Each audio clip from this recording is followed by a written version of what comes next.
নমস্কার বন্ধুরা, আজকে যে বিষয়টা নিয়ে আলোচনা করব সেটা হচ্ছে অর্থযোগ বা ধনযোগ।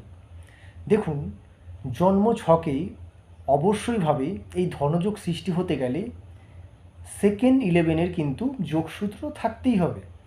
এই সেকেন্ড ইলেভেন যোগসূত্রর সাথে কিন্তু অবশ্যইভাবে বৃহস্পতি এবং শুক্র এই দুটো গ্রহের কিন্তু গুরুত্বপূর্ণ ভূমিকা রয়েছে।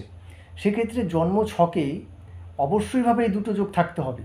কিছু ক্লায়েন্টের প্রশ্নই থাকে যে আমরা কবে প্রচুর পরিমাণে টাকা ইনকাম করব বা আমাদের অর্থের জায়গাটা কবে খুব ভালো হবে। সেটার ক্ষেত্রে অবশ্যই কিন্তু এটা জেনে নিতে হবে যে আপনাদের জন্মকুষ্ঠিতে দ্বিতীয় একাদশ বা সেকেন্ড ইলেভেনের কানেকশান আছে কি না, এবং এই দুটোর সাথে অবশ্যই সেকেন্ড ইলেভেনের সাথে বৃহস্পতি এবং শুক্রের ভূমিকা কিন্তু থাকতেই হবে। যদি থেকে থাকে তাহলে কিন্তু আপনাদের অর্থের জায়গাটা কিন্তু অবশ্যই কিন্তু ভালো হবে এবং ভবিষ্যতেও কিন্তু আপনারা বিপুল পরিমাণে অর্থ ইনকাম করতে পারেন। নমস্কার।